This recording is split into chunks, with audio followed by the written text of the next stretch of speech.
स्वच्छ भारत मिशन अंतर्गत सभी छत्तीसगढ़ के नागरिक जो हैं और उनसे ये आग्रह है कि खुले से शौच मुक्त बनाने में निरंतर प्रयासरत रहें और अपने नागरिकों से हमेशा जो है इस क्षेत्र में योगदान की जो है अपेक्षा करता हूँ। सभी को बहुत बहुत धन्यवाद। जय हिंद, जय छत्तीसगढ़।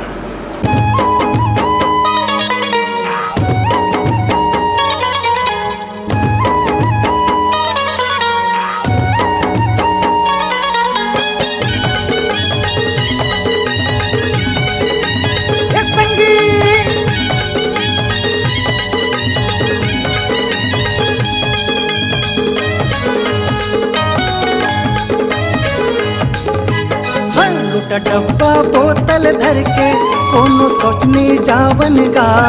लोटा डब्बा बोतल धर के कोनो सोचने जावन का। हम सबों के सपना है भारत ला स्वच्छ बनाबो ना। हम सबों के सपना है भारत ला स्वच्छ बनाबो ना। लोटा डब्बा बोतल धर के कोनो सोचने जावन का। लोटा डब्बा बोतल धर के कोनो सोचने जावन का। हमर सबों के सपना है भारत ला स्वच्छ बनाबो ना।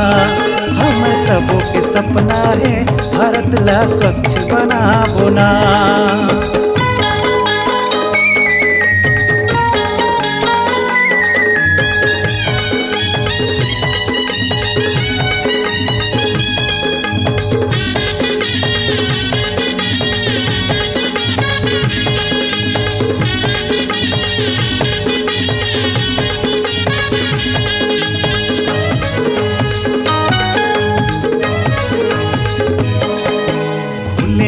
जावन सोच करे बर शौचालय बनवाबो अपन घर।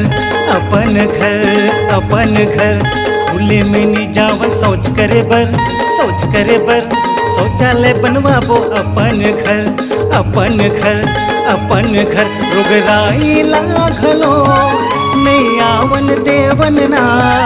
रुगराई लागलो नहीं आवन देवन ना। हमर सबों के सपना है भारत ला स्वच्छ बनाबो ना। हमर सबों के सपना है भारत ला स्वच्छ बनाबो ना।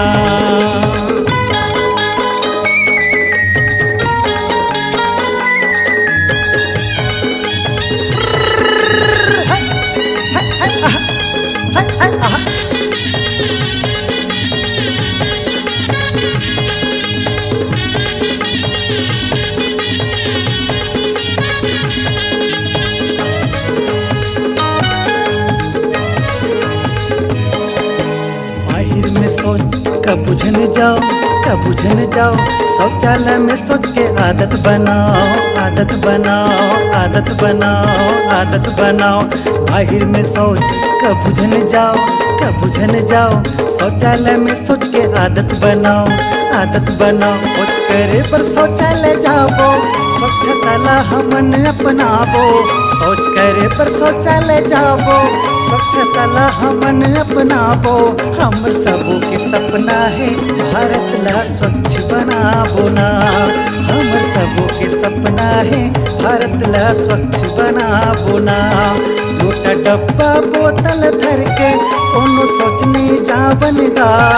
लोटा डब्बा बोतल धर के कोनो सोचने जावन का। हमर सबों के सपना है भारत ला स्वच्छ बनाबो ना।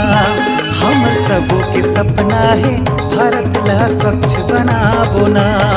हमर सबों के सपना है भारत ला स्वच्छ बनाबो ना। हमर सबों के सपना है भारत ला स्वच्छ बनाबो ना।